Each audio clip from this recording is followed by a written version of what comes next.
Me voici en silence, Jésus, mon bien-aimé. Je me présente à toi. Chers amis, j'ai une question importante que nous allons discuter. Et voici le titre. Pourquoi les chrétiens disent-ils que Jésus est le Fils de Dieu? Pourquoi? On va aller dans la Bible. Le mot Fils de Dieu est répété plus de 120 fois dans la Bible, que Jésus est le Fils de Dieu. Beaucoup de gens, quand ils entendent le Fils de Dieu, ils vont dire « Astaghfirullah ». Ça, c'est un blasphème. Aujourd'hui, nous allons expliquer très clairement que signifie le terme « Fils de Dieu ».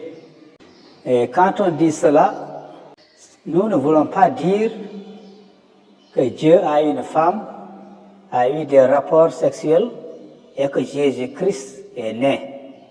Nous voulons dire que simplement que Jésus-Christ est le Fils spirituel. Le Fils spirituel, n'est-ce pas, de Dieu. C'est répété plus de 100 fois dans la Bible. Donc on ne peut pas ignorer ce terme. Cela veut dire simplement que Dieu avait une relation particulière avec Jésus. La relation entre un père et un fils est plus profonde. Par exemple, qu'une relation entre un maître et son esclave. Vous qui m'écoutez, s'il vous plaît, dans certains livres, il est écrit que Dieu n'a pas de fils. Et là où cette religion est apparue, les gens pensaient que Dieu pouvait avoir des filles. C'est pourquoi dans ce livre, il est écrit que Dieu n'a pas de fils. Vous qui m'écoutez, c'est un blasphème de penser que Dieu a eu des rapports sexuels et que Jésus-Christ est né. Ça, c'est un péché. C'est un blasphème. Dans un livre que j'ai parlé il y a quelques instants, disant que Dieu n'a pas de fils, cela ne s'adressait pas aux chrétiens, cela s'adressait d'abord aux gens de cette époque qui pensaient que Dieu pouvait avoir des relations sexuelles et avoir des fils ou des filles. Ce verset ne s'adressait pas aux chrétiens. Jésus, il est appelé le Messie. Il y avait une relation particulière. Vous savez, ce qui nous sépare de Dieu, c'est quoi? C'est le péché. Nous tous, nous sommes nés avec le péché originel. C'est ce que dit la Bible. Tous ont péché. Il n'y a pas un juste, il n'y a pas un seul qui est juste. La différence, c'est que Jésus, il n'a jamais commis un péché. C'est pourquoi il pouvait être appelé, n'est-ce pas, le Fils de Dieu. C'est les péchés ou les conséquences des péchés qui nous séparent de Dieu.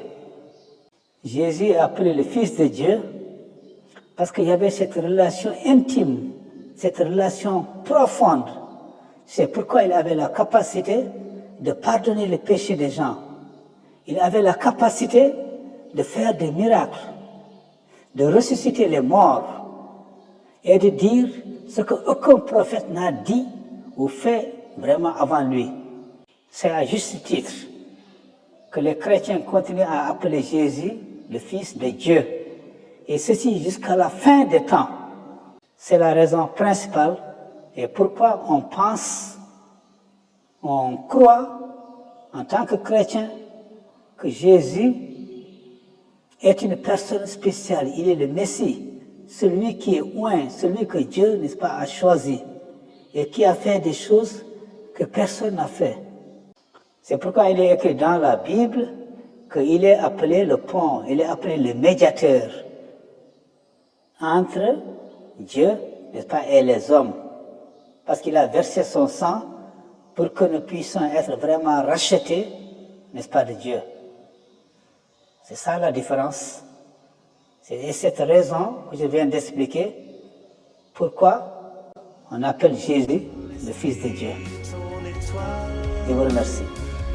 Au Christ ressuscité.